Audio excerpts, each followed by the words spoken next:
Biaggi and Assemblywoman Neo. Fabulous. Hello, New York. Now, some of you know this. I never thought I'd get into politics. Not in a million years. But when I got into this fight, I quickly found out nobody makes it on their own. If you're going to make any kind of progress in this country, you need allies who know how to fight. And more importantly, you need allies who know how to win. The Working Families Party has been on the front lines of fighting for racial and economic justice and building a grassroots movement to elect the next generation, and I am honored to have their support.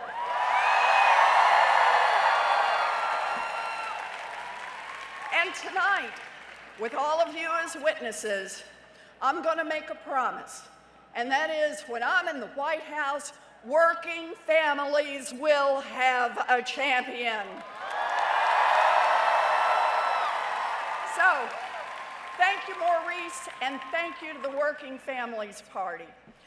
Now, when so many good people show up, I usually do a town hall followed by selfies.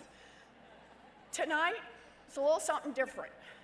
I want to tell you a story that I haven't had a chance to tell before. It's an important story about our past and about our future. But I'll stay afterwards for as long as anyone wants to take selfies. Some things we just don't mess with. So I am especially glad to be here in Washington Square Park. I wanted to give this speech right here, and not because of the arch behind me or the president that this square is named for. Nope, we are not here today because of famous arches or famous men. In fact, we're not here because of men at all.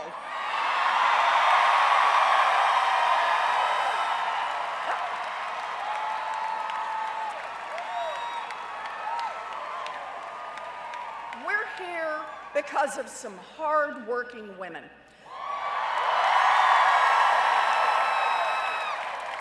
Women who more than 100 years ago worked long hours in a brown 10-story building just a block that way. Women who worked at the Triangle Shirtwaist Factory. So here's what I want you to hear. It was March 25th, 1911. It was a Saturday. And at about 4:45 in the afternoon, people walking through this very park looked up and saw black smoke billowing into the sky. A fire had started in that building. And inside that building, on the top 3 floors, deadly flames leapt from a bin to the oily floors and from the floors to the walls, sweeping across workrooms and trapping the workers, fighting for their lives. Women, girls really, some as young as 14, raced to escape. But the exit doors were locked. Others ran to the windows, waving their arms and screaming for help. No help was coming. The fire department's ladders could only reach to the 6th floor. The flames leapt higher, and women started crawling out onto the ledges. And as people on the ground stood in shocked silence, a woman jumped, and then another, and then another. They hit the ground with a sickening thud. They died on impact, so many so fast that the women's bodies piled up on the sidewalk. Their blood ran into the gutters. Dozens more were trapped inside. Trapped because the door to the staircase was locked. Locked by bosses afraid that the workers might steal scraps of cloth. Firefighters would later find a pile of burned bodies next to that locked door. It took 18 minutes for 146 people to die. Mostly women, mostly immigrants, Jewish and Italian, mostly people who made as little as $5 a week to get their shot at the American dream. It was one of the worst industrial disasters in American history. One of the worst, but it should not have been a surprise. For years, across the city, women factory workers and their allies had been sounding the alarm about dangerous and squalid conditions, fighting for shorter hours and higher pay. They protested, they went on strike, they got coverage in the press. Everyone knew about these problems. But the fat profits were making New York's factory owners rich, and they had no plans to give that up. Instead of changing conditions at the factories, the owners worked their political connections. They made campaign contributions and talked with their friends in the legislature. They greased the state government so thoroughly that nothing changed. Business owners got richer, politicians got more powerful, and working people paid the price. Does any of this sound familiar? Take any big problem we have in America today, and you don't have to dig very deep to see the same system at work. Climate change, gun safety, health care.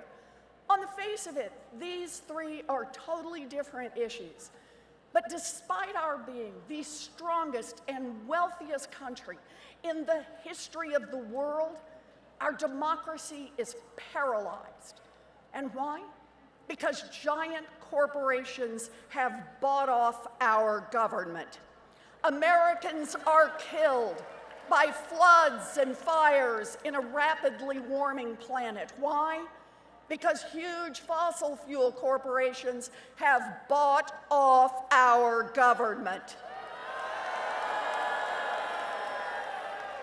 Americans are killed with unthinkable speed and efficiency in our streets and our stores and our schools. Why? Because the gun industry has bought off our government. Americans are dying because they can't afford to fill prescriptions or pay for treatment. Why? Because health insurance companies and drug companies have bought off our government. Now, Americans disagree on many things, but we don't want each other's homes burned down by wildfires. We don't want each other's children murdered at school. And we don't want each other's families bankrupted by medical bills. What we want is for our government to do something.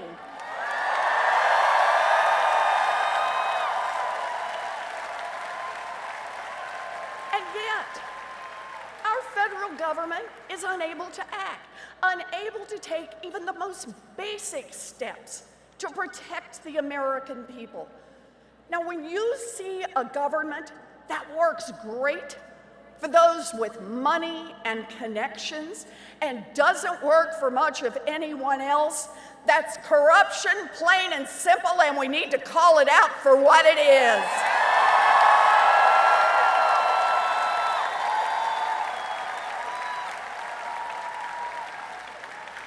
Corruption has put our planet at risk. Corruption has broken our economy, and corruption is breaking our democracy. I know what's broken. I've got a plan to fix it. And that's why I'm running for President of the United States. There he is. That's his goal.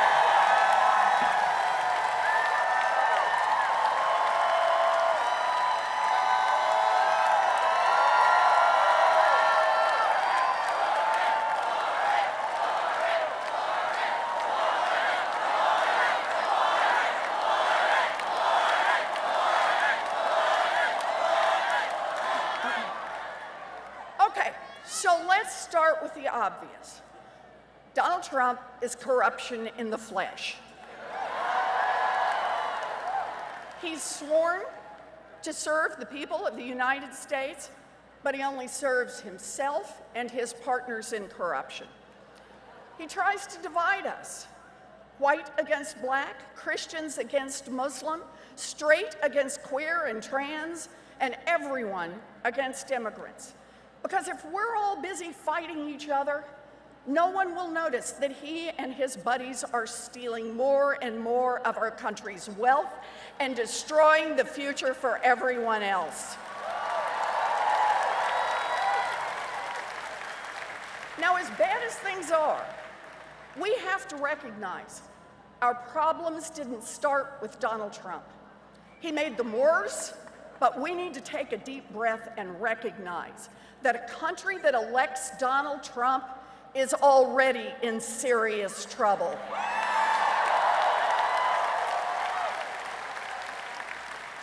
Republican politicians sold out a long time ago, filling the courts with judges who expand the rights of corporations while they destroy the rights of citizens, passing tax cuts for wealthy donors while doing nothing to help working families, and sucking up corporate donations while lying about climate change, lying about guns, and lying about health care.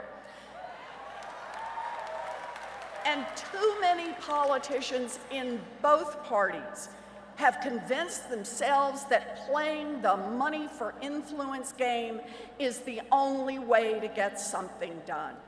So what has this corrupt business as usual gotten us? The extinction of one species after another as the earth heats up. Children slaughtered by assault weapons. The highest levels of inequality in a century. Wages that barely budge, crippling student loan debt, shrinking opportunity for the next generation and the one after that and the one after that. The American people get it and they are sick of it.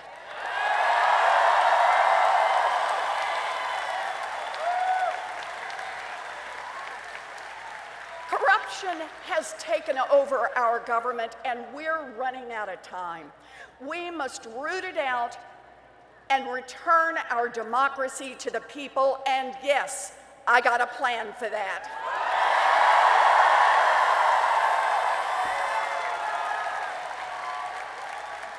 Okay, so I got a lot of plans, but they all come back to one simple idea: put economic and political power in the hands of the people. Yeah, and we start by rooting out corruption in government. No more business as usual. Let's attack corruption head on. You ready? So I've got the biggest anti-corruption plan since Watergate.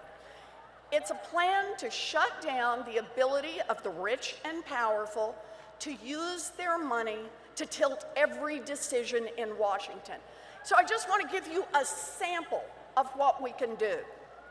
End lobbying as we know it.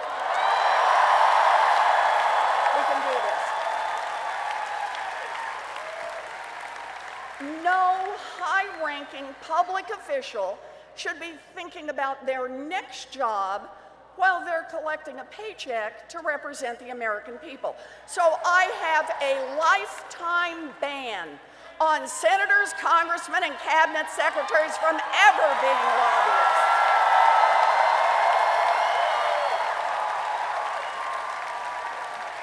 And no more hiring corporate lobbyists to staff up the federal government. Look, the right of every person in this country to petition their government does not protect a multi-billion-dollar influence industry whose sole purpose is to undermine democracy and tilt every decision in favor of those who can pay. So let's shut this industry down and return our government to the people. Oh, and there's more. No more secret meetings. Every single meeting between a lobbyist and a public official should be a matter of public record.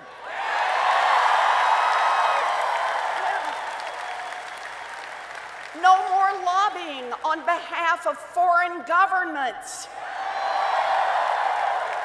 And no more campaign contributions or bundling by lobbyists. Contributing to a campaign at the same time that you're paid to influence those same elected officials is the very definition of bribery, and we're going to put a stop to it.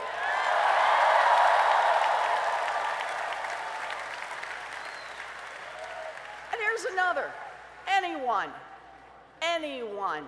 who wants to run for federal office will have to put their tax returns online.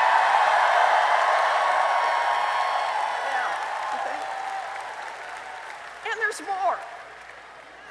Presidents, cabinet members, members of Congress will be barred from owning businesses on the side, barred from trading in individual stocks. You know, look, take care of the people's business or take care of your own business, but you can't do both at the same time. Corruption and influence peddling has seeped into every corner of our government. So it's time for some new plans for our regulators.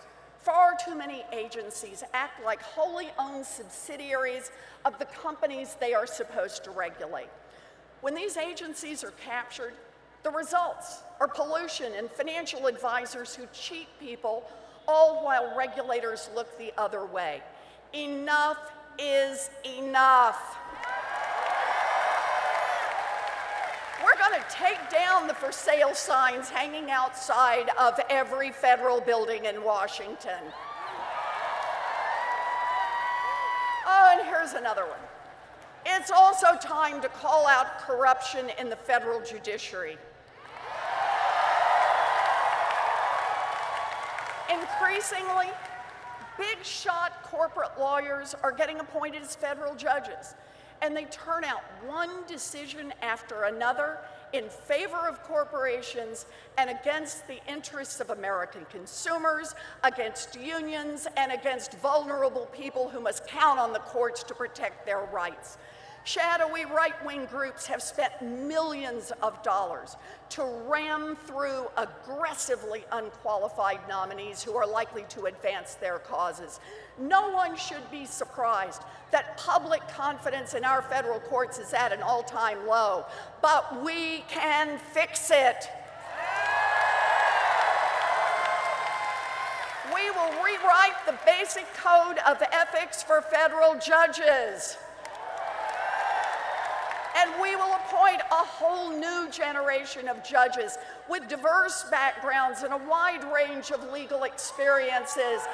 Judges who actually believe in fundamental principles like rule of law, civil rights, and equal justice.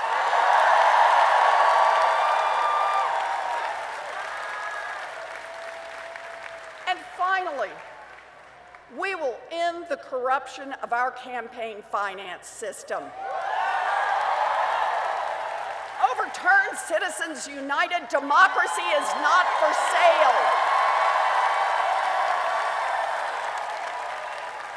Get rid of super PACs and secret spending by the billionaires, and break the big donor stranglehold by creating a system of public funding for our elections. Look, I get it. I know that some people will always have more money, so they can own more shoes or more clothes than other people, but no one should own more of our democracy.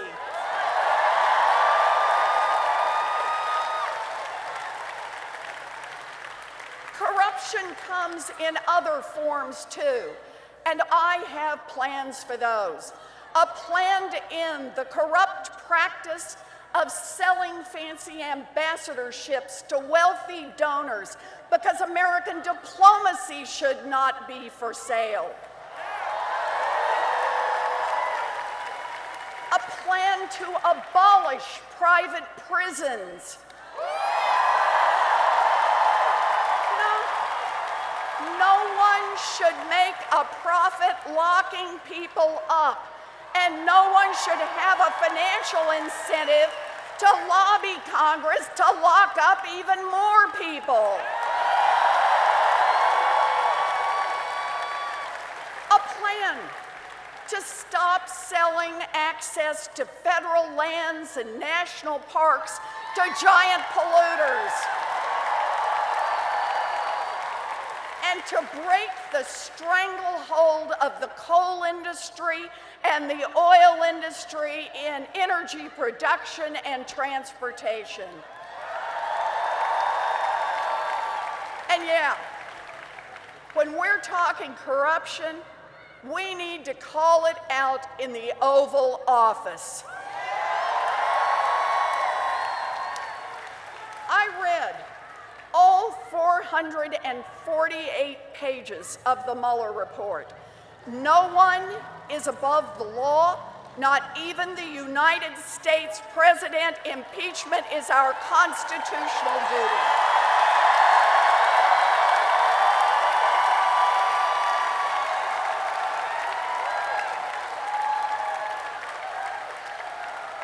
So there it is.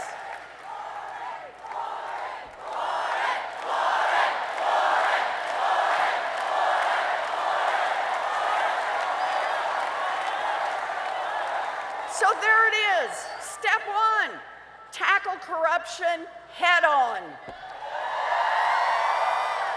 Step two, transform our economy so that every person, no matter where they live, no matter who their parents are, no matter how much money they have, every person has real opportunity.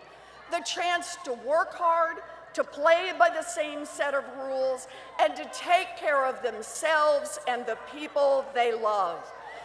Corruption in Washington has allowed the rich and the powerful to tilt the rules and grow richer and more powerful. But this small slice at the top hasn't just scooped up a huge chunk of the wealth that all of us have worked so hard to produce.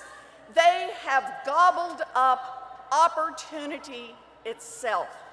For the rich and the powerful in this country, there are first, second, third, and fourth chances to get ahead. But for a lot of Americans, especially for people of color, there is barely one, or for some, no chance at all. We have the power to fix that.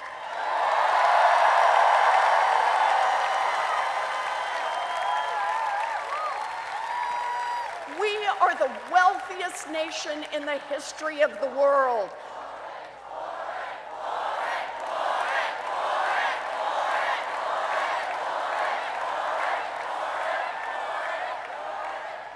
We can afford Medicare for all to save our people and a Green New Deal to save our planet.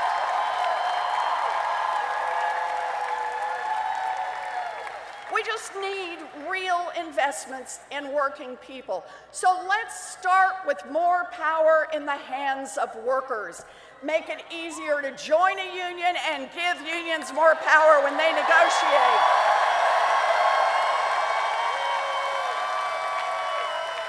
Yep.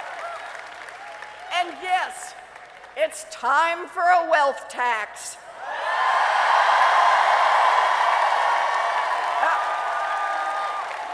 So,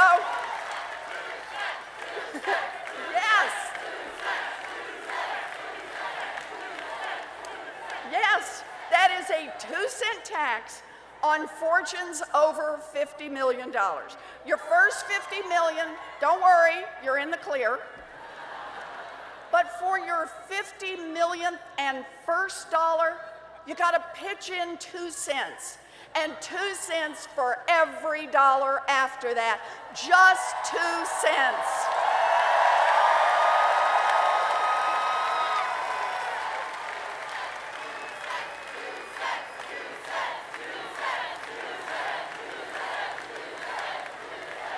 So I look at it this way. You built a great fortune here in this country, worked hard, stayed up late, unlike anyone else. Yeah, you worked hard, you built a great fortune, or you inherited one. Good for you. But I guarantee that any great fortune in America was built, at least in part, using workers all of us help pay to educate. Built at least in part, getting your goods to market on roads and bridges all of us help pay to build. Built at least in part, protected by police and firefighters, all of us help pay their salaries.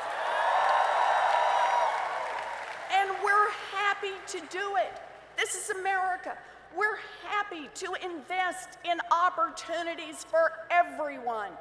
But we're saying that if you make it big, really big, really big, the top 0.1% bigger than $50 million, then pitch in 2 cents so everyone else gets a chance to make it.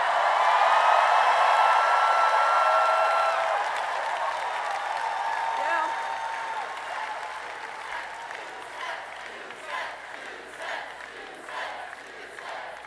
And what can we do with 2 cents? Oh, universal child care for every baby in this country age 0 to 5. Universal pre-K for every 3-year-old and 4-year-old in America. And raise the wages of every child care worker and preschool teacher in this country. All that for 2 cents and more. We can make technical school, community college, and 4-year college tuition-free for everyone who wants to get an education. And we can truly level the playing field and put $50 billion directly into our historically black colleges and universities and other minority-serving institutions. All of that, and we can cancel student loan debt for 95% of the folks who've got it.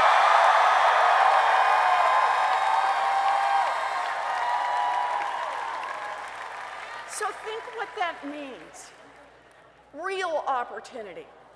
Not just opportunity for people born into privilege. Opportunity for everyone. And opportunity, real opportunity, requires honesty. Working families all across this country have been denied the opportunities they deserve, but the path for Black and brown and Native families has been even steeper. And that is why my plans tackle historical injustice head on. And here are a few examples. My student debt cancellation plan will help close the wealth gap between Black and white families. My criminal justice plan will end the practice of mass incarceration that has destroyed the lives of so many Black and brown men. My housing plan will help families living in formerly redlined areas buy a home and start building the kind of wealth that government-sponsored discrimination denied their parents and grandparents. My climate plan includes justice for the Black and brown communities that have struggled with the impact of pollution. And my plan respects the rights of Native Americans to protect their lands and be good stewards of this earth.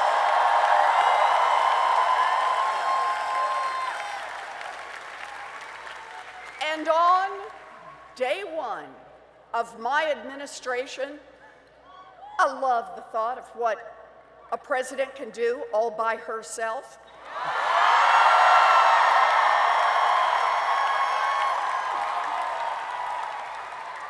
On day one of my administration, I will use my executive authority to start closing the pay gap between women of color and everyone else, because it's about time we valued the work of women of color.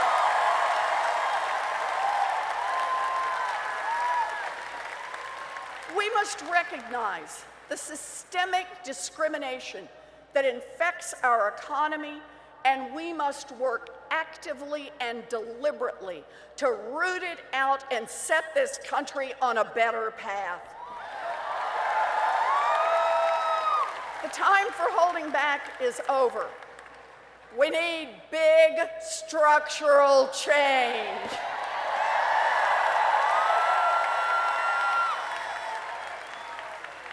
Now, I know what some of you are thinking. I do. Whoa, too much. Too big, too hard. Okay, nobody here, but we know there's some people over there, right? Way, way out. Okay.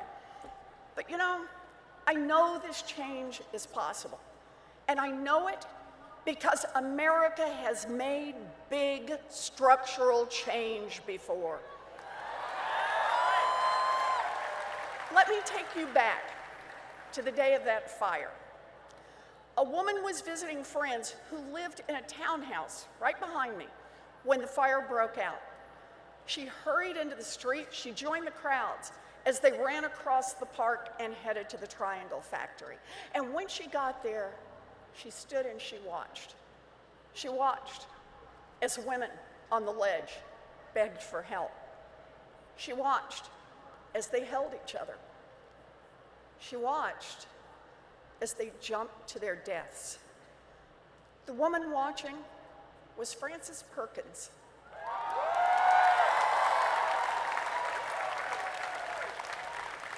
She was 30 years old and already a workers' rights activist, but that day set change in motion. A week later, the women's trade unions organized a funeral march, and 500,000 people showed up to march on Fifth Avenue right behind me. 500,000 people in 1911. And it wasn't their first march, but this time it was different. While the women of the trade unions kept pushing from the outside, Frances pushed from the inside. She understood that those women died because of the greed of their bosses and the corruption of elected officials. So she went up to Albany, ready to fight. She worked to create a commission investigating factory conditions, and then she served as its lead investigator. Now, everybody just remember, this was years before women could even vote, let alone hold major roles in government. But Frances had a plan.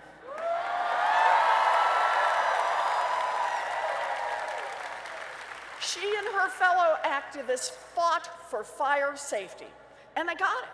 So the next time you do a fire drill at school or at work, you see a plainly marked fire exit, think of Frances and the Triangle women, because they are the reason the laws changed. But they didn't stop with fire safety. With Frances working the system from the inside, and the women workers organizing and applying pressure from the outside, they rewrote New York State's labor laws from top to bottom to protect workers.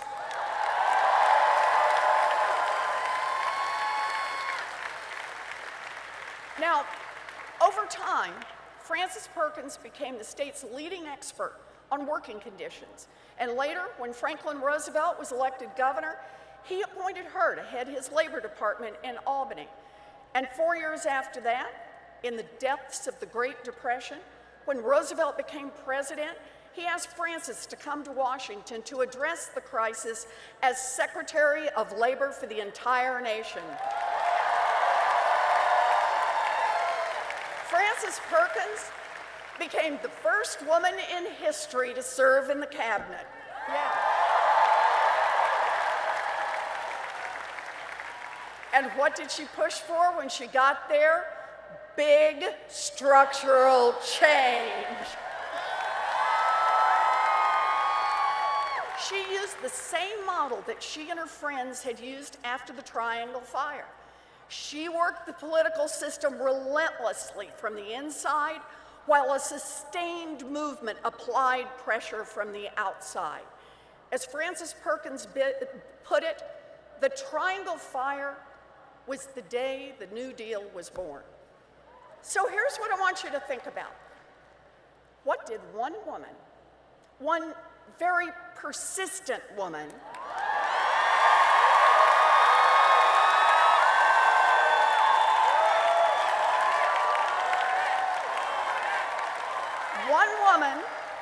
backed up by millions of people across this country, get done?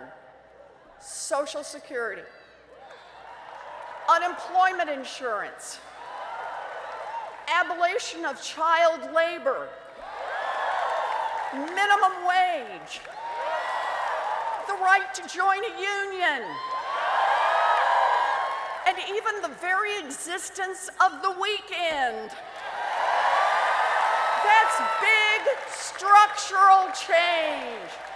One woman and millions of people to back her up. The tragic story of the Triangle Factory fire is a story about power, a story of what happens when the rich and the powerful take control of government and use it to increase their own profits while they stick it to working people.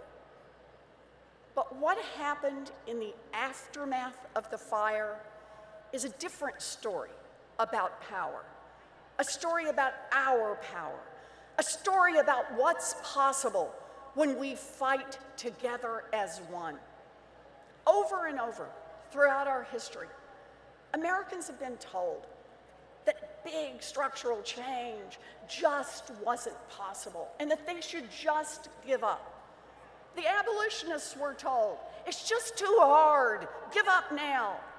The suffragettes were told, too hard, give up now. The early union organizers were told, it's just too hard, give up now. Foot soldiers in the civil rights movement were told, too hard, give up now. LGBTQ activists were told, it's just too hard, give up now. But they didn't give up.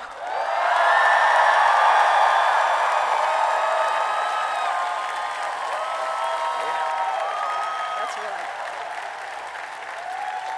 No, they didn't give up. They organized. They built a grassroots movement. They persisted. And they changed the course of American history.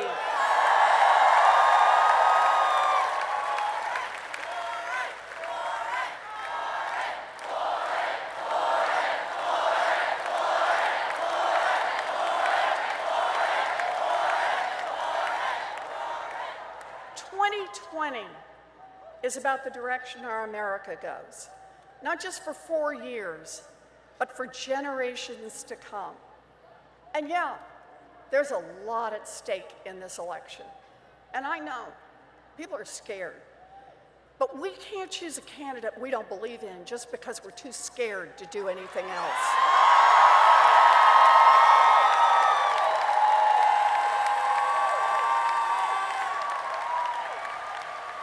And Democrats can't win if we're scared and looking backward. We win when we meet the moment. We win when we stand up for what is right. We win when we get out there and fight.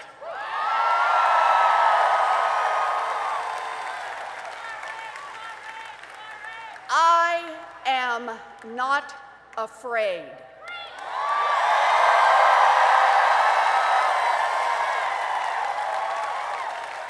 And you can't be afraid either. So if you're ready to fight, then join me.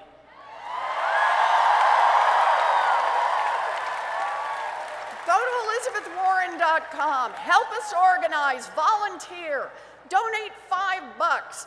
Text FIGHT to 24477. We need everyone, all in.